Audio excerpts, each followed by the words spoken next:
Hello, everyone, and welcome to today's webinar. My name is Chanel Blackwood, and I am the Marketing Manager at AHIA. Thank you for registering for today's session, Beyond Discrete Choice in Health.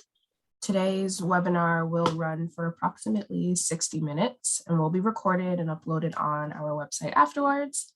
Before we get started with the session today, I just wanted to run through a couple of housekeeping items. If you experience any technical difficulties throughout the duration of today's webinar, please type them into the chat box at the bottom of your screen, and I'd be happy to assist. Everyone on the line has been muted except for our speakers in an effort to eliminate background noise. We will be facilitating a Q&A session at the end of the webinar. Feel free to send through your questions as they come throughout the discussion. I'll now pass things over to Fern. Fern, over to you. Good morning, good afternoon, good evening, wherever you are. I'm Fern Terrace-Prestholt. I'm one of the conveners of the Health Preference Research Special Interest Group, and I welcome you to this session. I see some familiar faces and some new faces, so I'm really glad to see old friends and new friends, so welcome. The Special Interest Group on Health Preference Research was started 3 years ago. We are moderately active. We run seminars, we have a web board, and we have, before the IHEA, we usually come up, have some special sessions at the conference, and we try to organize an overview of everything related to health preference research at the conference. We are very happy to have new members. If you have new ideas and fresh ideas, please do bring them, and we're happy to share them with the group and develop them. We are a team of 4 at the moment. It's Matt Quaife, Jason Ong, who are senior researchers in health preference research. Matt is at Evadira. Jason Ong is at University of Melbourne. And I am Fern Terrace-Prestholt, who jointly at UNAIDS, and I'm a leave of absence from the London School of Hygiene and Tropical Medicine. And we have Yan Ming, who is a researcher based at Melbourne University, a young early career researcher. So it's great to have early career researchers blowing new life into our crew. If you are an early career researcher, in particular, if you're based in the South, around Africa or Latin America, we would love to have you on board, so please do reach out to you. So without further ado of trying to get all of us more on board in the health preference research, I'd like to introduce to you and thank John Buckle for joining us today. It's really a great honor and pleasure to have him with us. Today is more of a technical presentation than we've had, so we're we have had some technical ones, but we're very happy to have another one today on multiple discrete continuous extreme value models. So we're really excited about that. John is a senior researcher with a joint appointment at HERC, Health Economics Research Center, in the Newfield Department of Population Health, and the BRC in the Newfield Department of Primary Health Care Sciences. His work on behavioral research in subject areas includes obesity, tobacco, and genomics. He uses experimental and econometric approaches to answer research questions. And I'm sure John will tell you a lot more about what he does beyond even this presentation, and is happy to answer any questions. If you have questions during the chat, during his presentation, you can put them in the chat or raise your hand, and we should have some time at the end to have a broader discussion. So without further ado, I will mute myself and hand over to John. Thank you, John. Fantastic, thanks, Fern. Like as Fern said, I'm John from Oxford in various departments, which I won't go over again.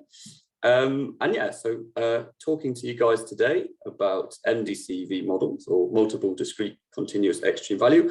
I expect that sounds awfully complicated and utterly incomprehensible, but hopefully it won't in a few slides' time. So once you break it down, it's not quite as mean as it sounds. And they're useful models. And we have an RCT to apply it to, so it's really happy about that. Some reveal preference data for us today as well. So I guess before I get going, just a bit of housekeeping. Happy to take questions kind of wherever, so please do pop them in the chat. I think Fern's happy to sort of ask as we go along. or you know, save them up to the end, and we can have a bit of a discussion and a bit of a chat then. And yeah, just to say thank you very much for having me to the SIG, and thank you everybody for coming as well. So yeah, so let's get going, shall we? So my slides work. There we go. So yeah, by means of an agenda, fairly sort of straightforward set of things to get through today. So just background and motivation about what we're doing and why we're doing it today. Then look at some choice models. So I'm going to look at a few equations, but hopefully the sort of main features of them are quite straightforward and quite easy to get to grips with. Then we're going to look at the data that we have from this clinical trial. And then from that data, how we've sort of specified our model. So once we've got the general model in place, how we sort of fitted that to our data. Then we're going to look at some results from the model and then some simulations that we ran to answer some of our research questions. A few points for discussion, and then yeah, sum it up and carry on. I'll just yeah, I'm very sorry, I'm really bad at PowerPoint, so it does say there are 11 slides. There are actually about 40, but yeah, it's always a bit heartbreaking when people go on before those. I'm sorry about that. Anyway, okay, so background and motivation. So discrete choice models. So I guess a lot of people in this group are very familiar with discrete choice models. Are really good in a bunch of circumstances within health, but kind of beyond health as well. So like on the left here, it might be, you know, the choice between a car that I want to buy. I typically either want one or the other one. Here might be sort of what hot beverage I want when I wake up in the morning. You know, if you're British like me, you like a cup of tea. If not, you like a cup of coffee. You might be some maniac that likes a cup of tea and coffee in the morning, in which case maybe seek help. But anyway, but typically we have a discrete choice between the two. Cigarettes here, so smokers, you might choose menthol cigarettes or tobacco cigarettes or these kind of slim cigarettes here, but you typically will choose one of the three. That's a discrete choice. And even here, so this is kind of, you know, people dating as well. So one of these lovely three young chaps that someone will want to go dating. But the point is, again, it's a discrete choice. So I'm choosing one of an available set of alternatives. And I think this is quite interesting now. So in health, we're the sector in which discrete choice models are used most versus other sectors. So we've recently overtaken transport as kind of the leading sector in discrete choice modelling. And here we have a series of systematic reviews in health that look at the application of those methods in health settings that we're interested in. I suspect some of the authors will be on this call. So very exciting. And these models are used in a bunch of different contexts within health as well. So things that I'm interested in, so what we call risky health behaviour, so things like smoking, drinking, and that kind of thing. They're also used in clinical settings, so which treatment options a patient might choose or the physician might choose on behalf of their patient, or things like whether or not to engage in screening programs for things like lung cancer screening. Fern, you got your hand up. Oh, sorry, you're muted, sorry. Your voice seems to be coming in and out a bit. I'm really sorry. Oh, sorry. I don't know if it means staying closer to your computer or if there's another issue. I think it might be, unfortunately, some Wi-Fi issues. I'm in rural Devon, which is lovely for me, but sadly not so good for the Wi-Fi. So yeah, I'll try to speak a little bit closer, but yeah, I'm sorry if sorry if that doesn't get picked up. I thought it was my Wi-Fi, so but we got a note on the chat board as well. So okay, no, sadly not. It's me. Sorry, guys. I will do my best, and let's we'll hope for the best. Yeah, and yeah. So policy choices we might use. So things like for setting priorities, and our old friend quality of life, of course, in health economics as well. So use these models to analyze data that help us inform things like preference sets for quality of life measures as well. Okay. However, so that's all well and good, and they're really, really useful in health economics. However, there are lots of circumstances in which discrete choices don't really capture the behaviour that we're interested in very well. So in the next couple of slides, I'm going to give you a couple of really silly examples of those, but I hope it drives home the point that I'm trying to make, and I hope that's clear for you guys as well. So this is me gleefully bounding around the supermarket. And shopping behaviour is a really good example of how we need to go beyond discrete choice, right? So if I'm shopping, I'm going to make multiple discrete choices. I'm not just going to choose one thing. I'm going to choose loads of different things. And I'm going to like most of the time, choose some continuous amount of the goods that I'm choosing. So I might not just choose one apple, I might choose 4 apples or 6 apples or something like that. Here's another example. This is me and my big tall Dutch friend at Oxford, and he and I like to, on occasion, go out for a drink or two in the local bars. But again, there's this idea of the behaviour comprises multiple discrete choices, right? So we might be choosing lots of different drinks. And when we do, there might be some continuous amounts of those drinks as well. So we might have different volumes of wine or different volumes of cocktails or something like that. So what we need in terms of a model, if we're thinking about modeling those behaviours, is a model that can handle those 2 basic extensions. So 1, I need to make multiple choices instead of a single choice.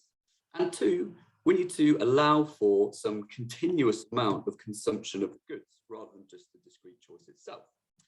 And that's really where we arrive at this MDCEV. So we've got multiple discrete, i.e. multiple discrete choices, and then a continuous amount of those. So that's where the continuous comes from.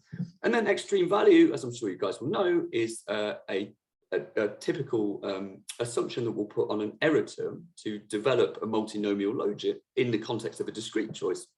Well, we're making exactly the same assumption here and developing the model as well. So really, this is a conceptual extension of multinomial choice models that we use all the time in health economics. And I'm going to show you exactly that on the next few slides. So let's talk about some choice models.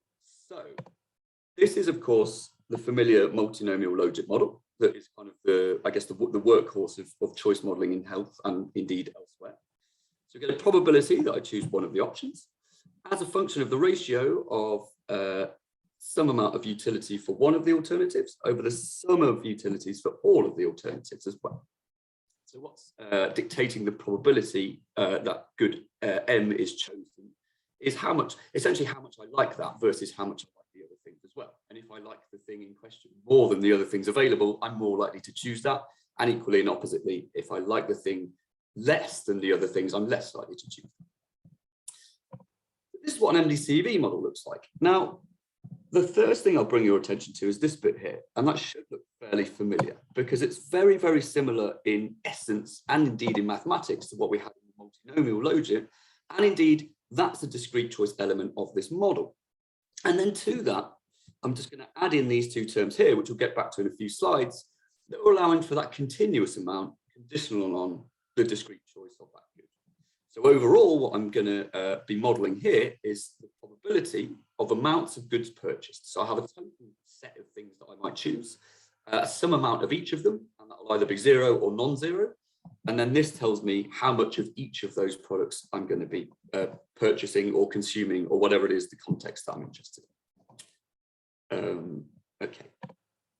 So the MDCV model is built from economic theory. So it starts with a maximization problem. So we have utility here. So in this case, for our context, we're interested in consumers' weekly shopping when they go into their weekly shopping. So here we have a utility for each weekly shop. And that's governed by 3 parameters. So we have psi, alpha, and gamma here. And I'm going to get back to those 2 things in the next few slides as we go through kind of unpicking the model. But essentially what's important here is that we have a set of inside goods of interest, and we're going to model specific preferences for those.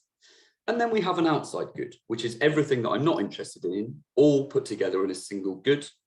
And again, I'll explain a little bit more about what we're doing that as we go on. But what we do with our utility function, as we would for any other model, is rearrange it, maximize it, subject to a budget constraint. And that's going to now enable us to develop a model and estimate the preferences for the goods and products, and estimate how much of each good and product that we're buying within the system of equations. So the discrete bit of the model, again, taking this utility function, the discrete part of the model is based on what we call the base utilities, or these side parameters. And they're determining the discrete choices.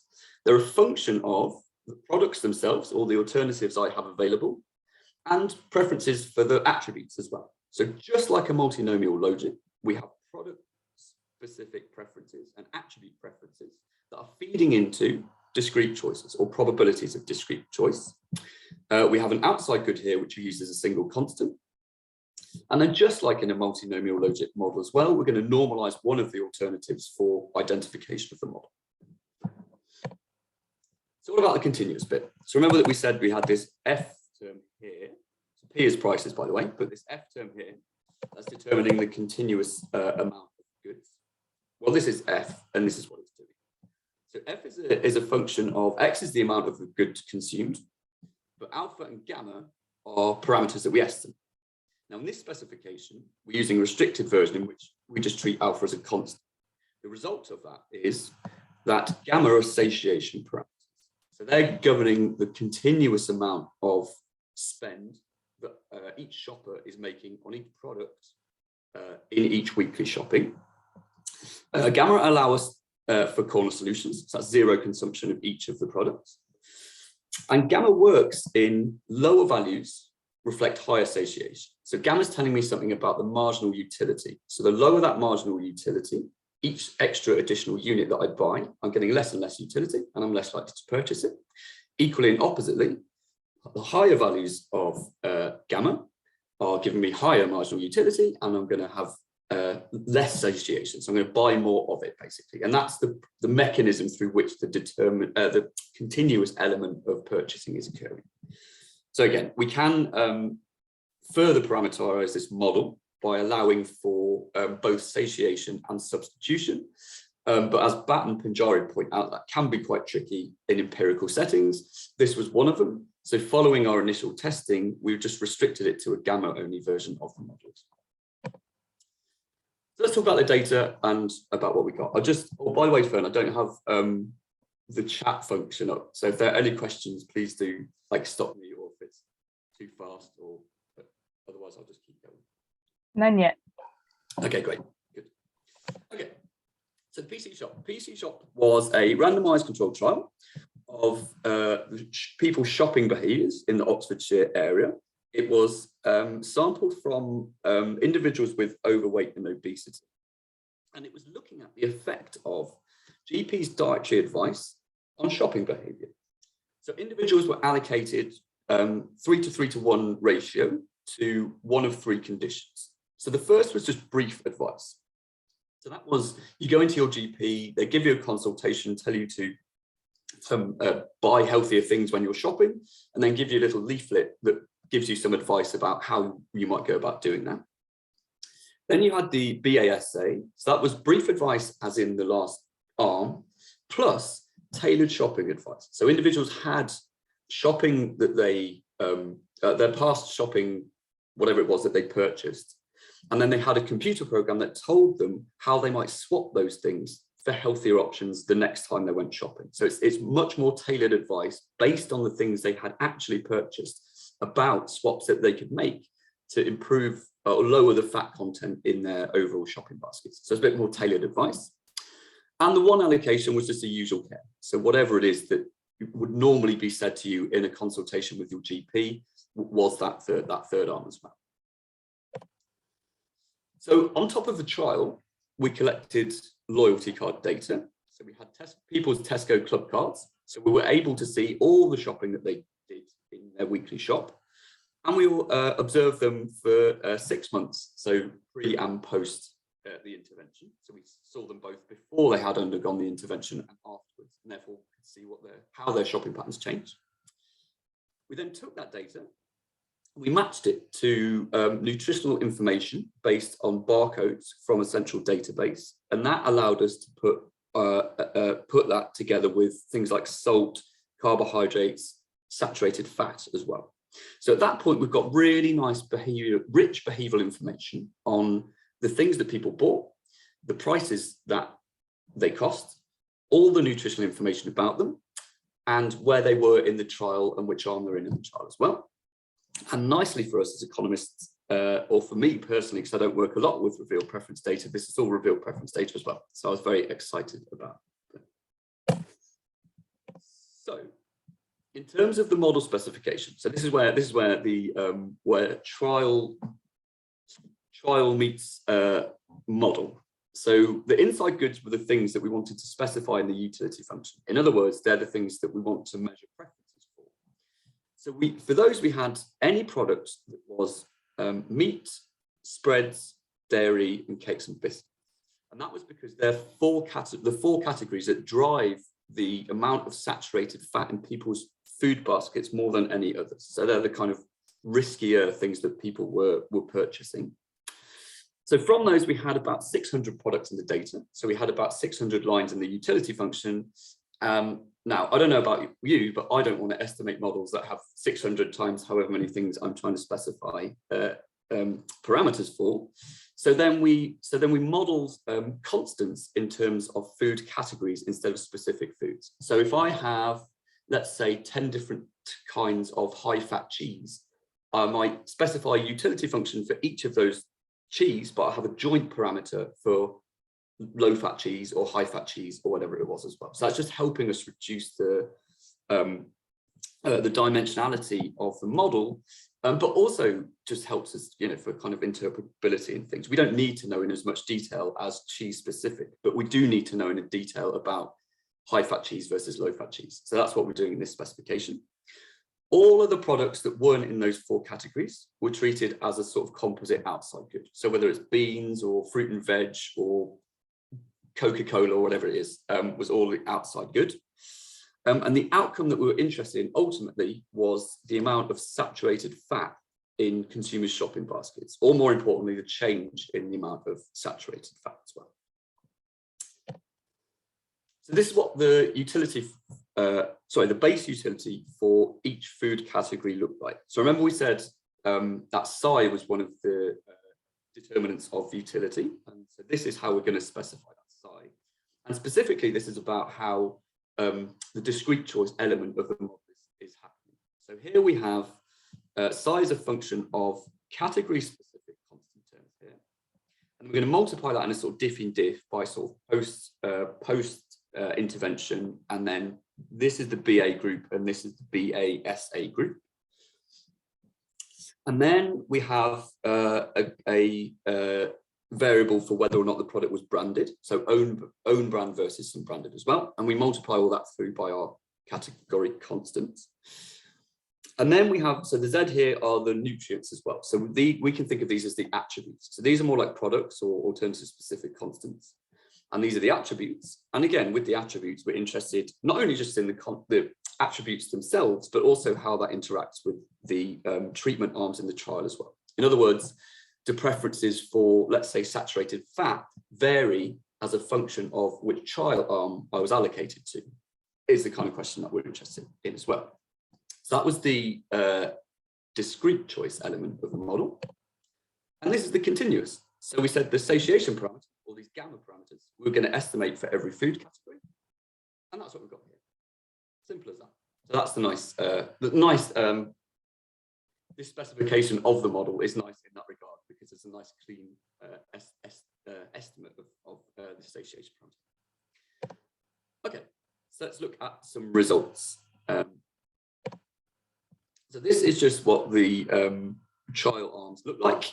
So on average, people were about just over 60, mostly female, BMI about 27, roughly the same across the groups, disproportionately not having undergone higher education, slightly different across the groups again here, and a household size on average of just over 2 as well.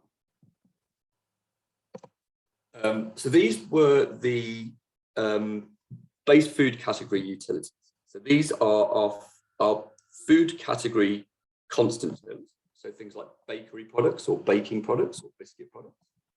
And here I've got just a short list, because again, we have 39 multiplied by how many interactions. So far too many to talk about, but just to show you the sorts of results that we get from this model. And here, everything is relative to our reference category, which in this case is the outside good. So what's this telling me? -4. -4 tells me that on average, people purchased bakery goods less than they did the outside good. And then when we interact bakery with branded, so this is branded bakery versus own brand bakery.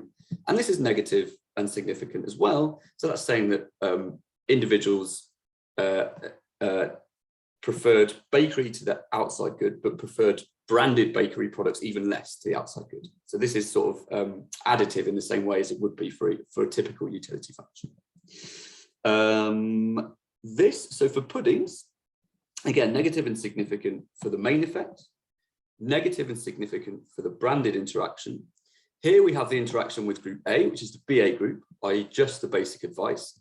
And again, that's negative and significant as we would expect, right? So those that had some basic advice preferred puddings even less than people who didn't as well.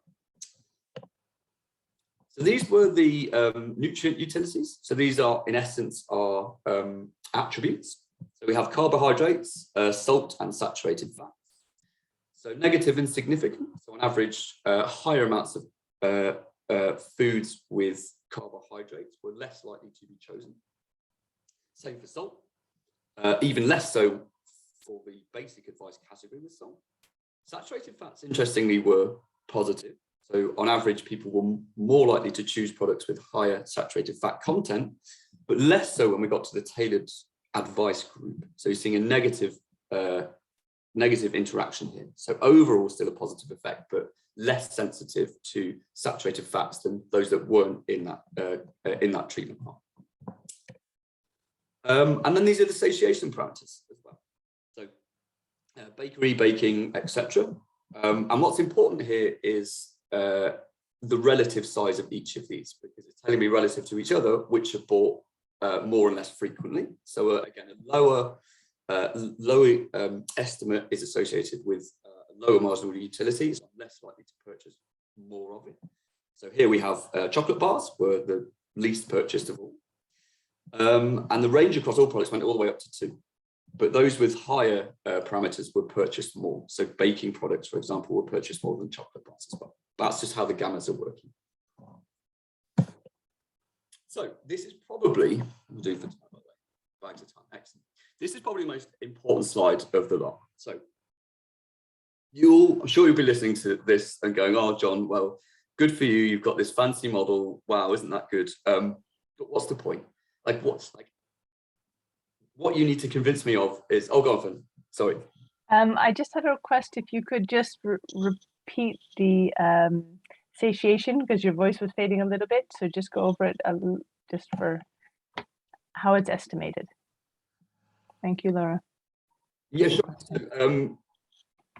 Yeah, well, the estimates are just sort of, the larger they are, the more of it that I'm purchasing, and the lower they are, the less of it that I'm purchasing. And they're all kind of relative to each other. So I'm purchasing, on average, people are purchasing baking goods more than chocolate bars.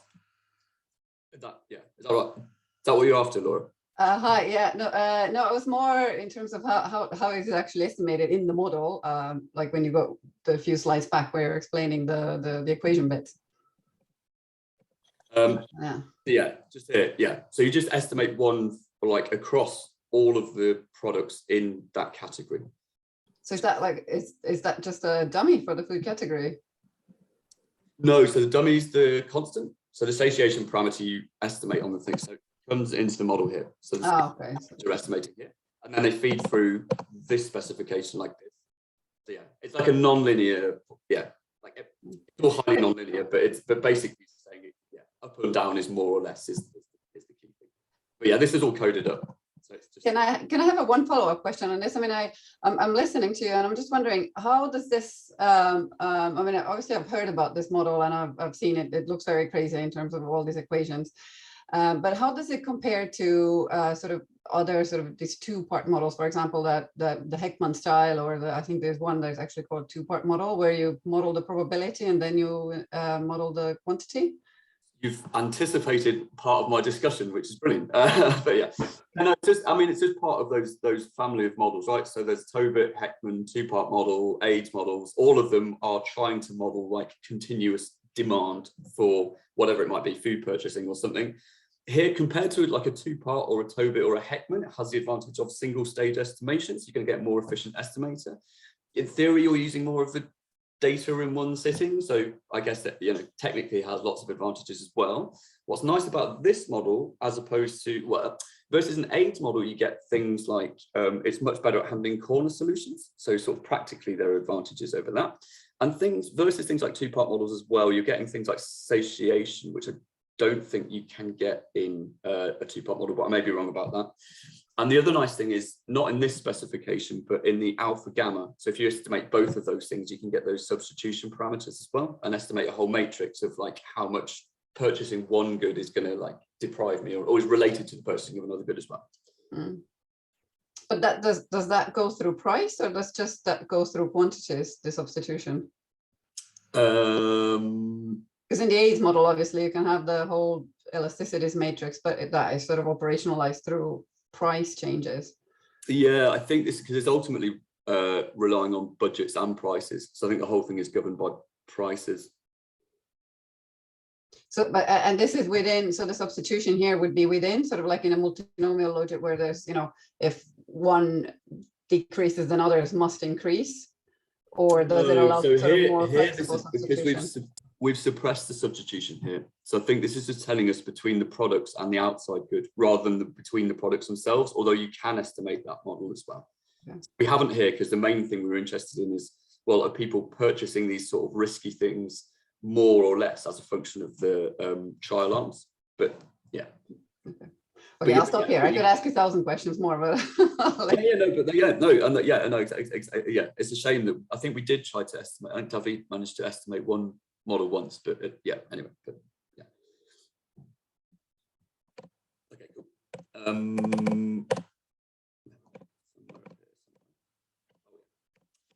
So, okay, yeah, sorry. So yeah, this is, yeah, okay, this is, yeah, another really important point. So, John, good view, you have this nice new model, but what does it give me that's useful or advanced in the field? Because without that, there's just no point in doing that. And that's what this slide is doing. So with the model, what we have, sorry, the results from the trial are already published. That's Carmen's paper, it's in PLOS Med, please go and read it, she's fantastic, good. And that looks at what happened in the trial to people's shopping baskets. In this model, of course, we have information on the prices, information on the budget, and we modeled that. So then we can add that to our estimates, or we can add that to some simulation exercises. And because we have prices embedded in there, it means that using the fitted model, we can alter prices. So once we alter prices, we can simulate taxes. In this case, a Danish fat tax. So what's the thing I can do with this model that I can't do elsewhere? I can have a horse race between the behavioral interventions in the trial and a simulated fat tax. So then I can add to the behavioral interventions comparisons with taxes and combinations with the taxes as well. So that's kind of what we're doing in this paper.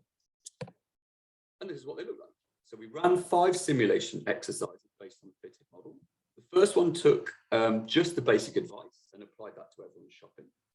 Second one just took the tailored, brief intervention plus the tailored, and applied that to everyone. The third one was the Danish fat tax, and again, applied that to all of the products in the data. Fourth was the basic advice plus a tax, and fifth was the tailored advice, or basic advice plus tailored advice, plus the fat tax as well. And then we're just looking at how each of these played out on this. I'm going to show you the change in grams, but in the paper we've also got the proportional change in saturated fat in each consumer's weekly shopping baskets. This is what we're doing from the fitted model. So basically we're just taking average marginal effect, so taking the base scenario, which was what is in the base data, running those 5 simulation exercises, and then comparing them with the saturated fat without having applied those as well, and just looking at the difference. And this is what it looked like. So this was the simulation for all goods combined. And we can see the most effective is when I had the tailored advice plus the tax. The next one was just the tailored advice. In third place was the tax. Fourth place was the tax plus the BAS. Sorry, fourth place was the tax. This is tax plus BA. And finally, it was just the basic advice as well. On the right-hand panel here, we have exactly the same thing, but looking at food category specific variation. So you can see there was more change in grams in, this is high fat spreads, and this is milk. So it had more impact in those kinds of things, presumably because there was more room to reduce them than it was in something like this, which is lower fat cheeses, or maybe that's a bad example. But anyway, you can see how it plays out across the different food groups, which again is quite interesting to us as well. Okay, so in terms of discussion, so we think, or at least I'm going to try to convince you, there are some strengths. So we had this really nice rich data on individual shopping patterns, had a randomized controlled trial, so we had causal estimates. I'd like to be a little bit more specific about that. We had causal estimates of the impact of the arms of the trial. We didn't have causal impacts of the changing of prices, because we didn't randomly vary those as well. Reveal preference data. So this was what people were buying in shops. It's nice that we merged the trial data with the rich nutritional information. So that allowed us to model some basically attributes of the products.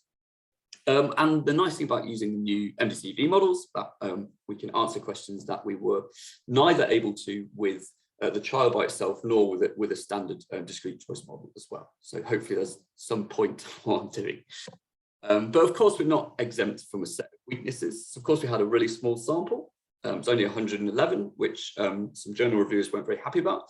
But obviously, that just stems from the fact that in the world of clinical trials, you really need to make samples as small as they can be, because you don't want to unnecessarily harm people to, in the interest of science as well. Only Oxfordshire, so it's only a kind of small area within England that we observe these individuals, and of course they might be different to people other areas of England.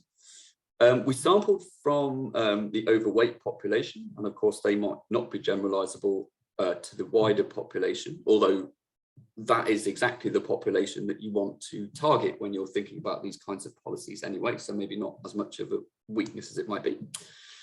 Forms of selection bias. Is there a certain type of person that chooses to take part in a randomized controlled trial, and is that kind of person systematically different from a person in the wider population that we're interested in?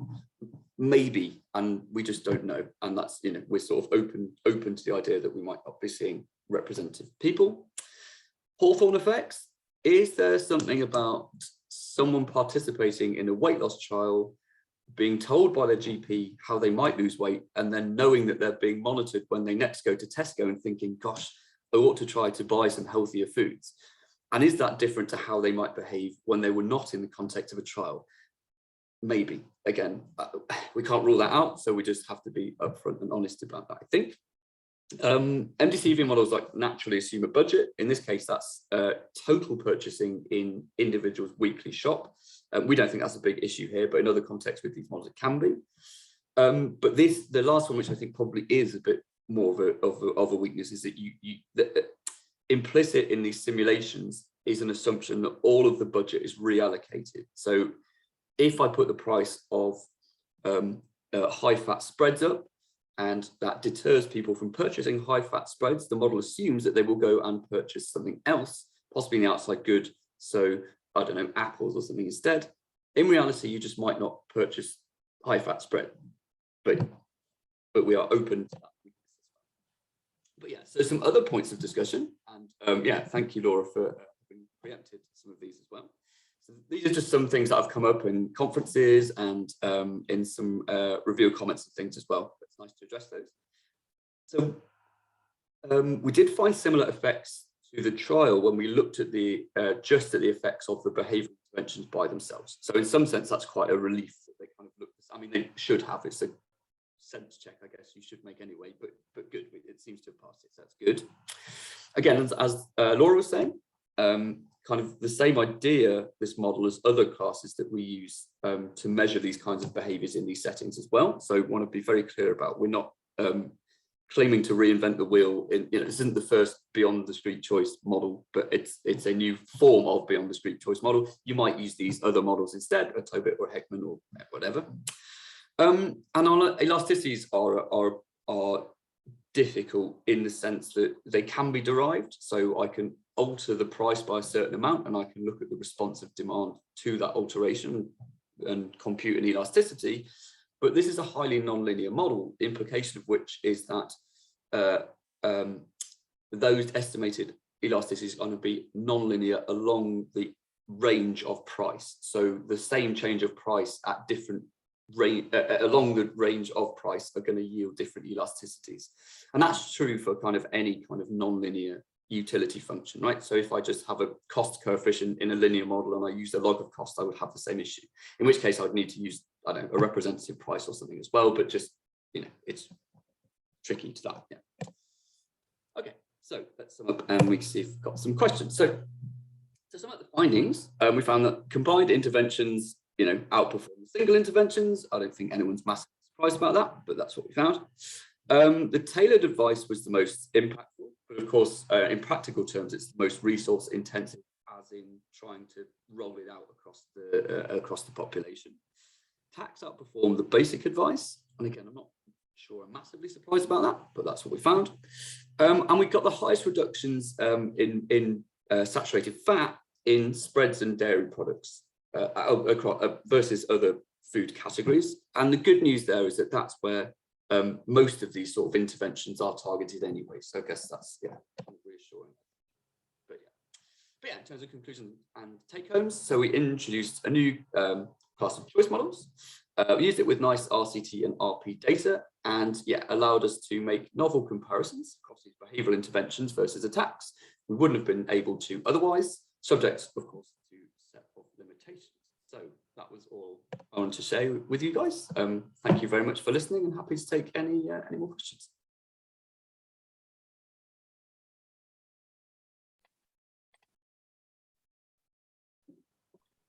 Thank you, John. That was really exciting, and reminded me of how much I do miss academia. Although I've been enjoying my time in practice in Geneva, this was it made me excited again to think about these models. So I would like to open it up for hands. Who would like to start us off? Thank you, Laura. I had a few more questions if you don't mind. No, I was wondering about the practicality of running the model as well, because you mentioned you went from 600 to 40. So was that something that ran easily? Well, it took us a long time. I mean, yeah, they are tricky to model. I mean, it's inherently quite a complex model, and there are, you know, lots of kind of moving parts. The thing that took us ages to find was just a set of starting values that worked. So that was, yeah, that was a tricky thing. But once we cracked that, everything sort of balanced out quite nicely, and yes, and edits to the specification didn't, you know, slow us down too much. Yeah, so yeah, I mean, I think it is quite hard. I mean, that would be a natural downside of the model, right? So it gives you much more in terms of like the things it can do and the kinds of questions that it can answer. But the downside, it is much more complex and much harder to estimate as well. So I guess that's a natural limitation. The other thing is, I think, as far as I'm aware, it's only available in Apollo in R. So until someone writes a Stata package or an nlogit package or a SAS package that can estimate it, either you need to learn R if you don't know R and use it in Apollo, or you need to code up the likelihood function by yourself and do it that way. And since, you know, I'm certainly no econometrician, I can't do that. So yeah, so that might be another practical kind of barrier to. But the Apollo, the way it's coded up in Apollo, is that sort of easy and sort of fairly intuitive to use, or? Yeah, no, Apollo is quite nice like that, because it's sort of modular, and like everything's packaged nicely, and the bits that are wrapped up for you, a lot of the bits are wrapped up for you, so that's just doing those in the background. So all you need to do is the main features of it as well. Yeah. And also, of course, you have the user manual that's like a step-by-step walkthrough guide, and on top of that, the forum's really active. So David and Stefan will, you know, are pretty good at answering that as well. So if you come into trouble, they're normally there to help you as well. And I also wanted to ask, do you have a sense of, I mean, I didn't quite grasp how big the trial was in terms of the sort of balance between the number of, you know, data points that you have, and then in terms of how many, you know, utility functions can you put in there? Yeah, well, I guess as a general question, that's just empirical, right? So it's going to data set to data set. We had in the end, so there were 111 in the trial, but we're looking at weekly shops over about a 6-month period. So I think we had about 3,000 observations in the end. So, but yeah, trying to fit, I think we fitted 80 parameters to this model as well. So that I would think is pushing the limits of what you'd be able to get out of the data. But hey, look, maybe if you had a bigger trial or like some huge secondary data or something, then, you know, you'd be much more able to estimate parameters. Yeah, no, that makes, I mean, yeah, I mean, I guess 3,000 isn't that a lot. So actually, that's quite surprising that you managed to do quite that many utility functions, actually. Yeah, we were, pleasantly surprised, I think. Okay, I'll let other people contribute as well. Yeah, no, happy to like talk offline and stuff, Laura, if you have more questions. I'd like to open it up. Are there any other hands? I don't see any hands up, or maybe I'm missing them. Okay, so I'll ask a question. Nice presentation, John. Thank you. introduce yourself, Omar. Laura, Sure. I should have asked you to introduce yourself as well. Sorry. I'm Omar Galarraga. I'm calling from Providence, Rhode Island, Brown University. And I had a question, John. Maybe you mentioned it earlier, but I was having trouble understanding because of the sound. So did you make a comparison between the discrete choice stated preferences versus the actual revealed preferences as they went into the supermarket, or do you just use the revealed preferences? That point was not clear to me. Can you clarify, please? Yeah, sure. Sorry, Emma. Yeah, no, 100% reveal preference data. So this is just what they had. So we had their loyalty card data. So whenever they go shopping and they redeem their points on their card, it records what they purchased. So whatever we had on that. So that's an interesting point, because it's only probably a subset of what people were actually shopping. So if they didn't remember to, do their loyalty card, then we wouldn't have observed that. If they shopped in other shops, we wouldn't have observed that. If they bought a pint of milk from a service station, we wouldn't have recorded that as well. So yeah, I suppose another limitation I should have had there was that, but it's all real preference. Oh, sorry. So if I may ask a follow-up, then you have also then what was available. If I was the shopper, if I bought, I don't know, whole milk, you know that the other choices that were available to me, say skim milk and 2%, I'm just not thinking how was the whole set of products available taken into account. So you have all that in the data, right? So you can see the whole universe of what people have purchased. And then, so every observation, you're modeling the amount of purchasing of each of those products. So, but in most cases, for most people, there'll just be a bunch of zeros, but in some of them, there'll be some amount of those as well. Right, but do you know what else is in the store, right? When I made the choice, that was my point of good question. Curiosity. That's a really good question. I don't know whether, I'm not sure actually. That's a good question. I need to go find that out. I don't know whether there was everything in the data. So, but if there's a product, for example, that never was purchased by anyone, right, like nobody bought, I don't know, almond soy milk combined or something like that, right? Yeah. That maybe I could have purchased, but I didn't. I don't know. I need to go and find that out. Very good question, Omar. Yeah, I'm sorry I don't have an answer for you. Thanks. Great. Are there any other questions? And if not, I think we can take note of your email, John. People can get in touch with you after this. I know it was a lot to absorb, and it was really exciting to see and a big question. So I was trying to think of how this fit into with a discrete choice experiment, but I don't think discrete choice experiment is a yes/no unless we had follow-up questions on how many, I think. Go to Stefan's paper. Oh, by the way, email me if you want the paper. Yeah, but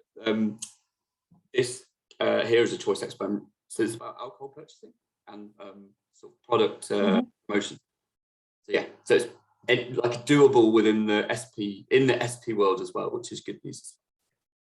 Yeah, but you would need a follow-up question on how much would need to be purchased, because otherwise it doesn't make sense to have the continuous piece in there. Exactly. You need, yeah, somehow you need the amount in your experiment. Yeah, so I think they did it with an experiment that was looking at it because it was price promotion. So is it a pack of 4 beers or 6 beers or, you know, 2 for 1 on wine or whatever. So like inherently in there, you're getting in that continuous with the discrete, but you're right, somewhere you need that continuous element. Otherwise, by definition, you're not going to.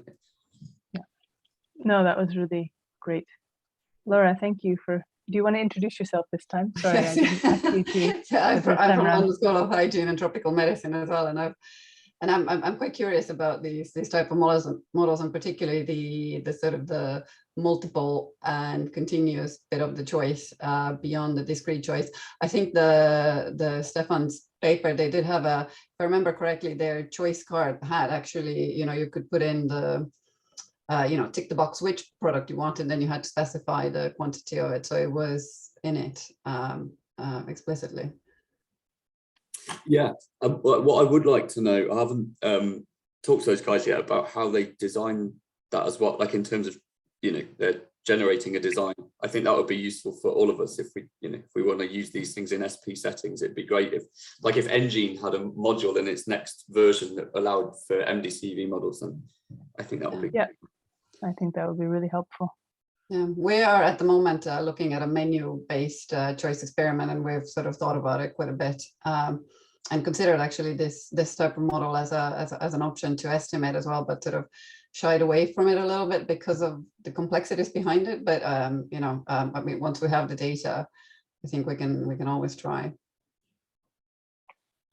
We look forward to having you present that, Laura. Yeah.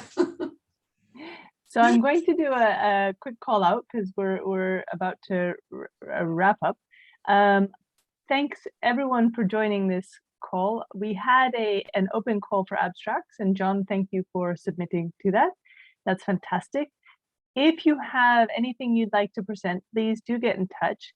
We're really keen on having both senior and experienced researchers as well as PhD type researchers and across the board. So I think we aspire to be a very welcoming place to have everyone have a place to share their research and get feedback once they're at it. So please do get in touch if you would like, or if you are a junior researcher from the South and are keen to get involved in this special interest group. I think that's it for now. A very warm big thanks to John for presenting something so complex but so clearly. So I think that was really great. And thanks for all of you who contributed and who spent your time. We know you have a choice of how you spend your time, so that's really great. I think that's it for today. Chanel, did you need to say anything about to finish up today? We are good to go. Thank you, everyone. The recording will be on the web when, Chanel? The recording is usually posted within 24 hours. So we'll aim for this afternoon, but by first thing in the morning tomorrow for sure. And we look forward to our next seminar, which I think will be in September, and we will email out what it is. Thanks, everyone. Thanks, everyone. Bye. Thanks. Bye-bye.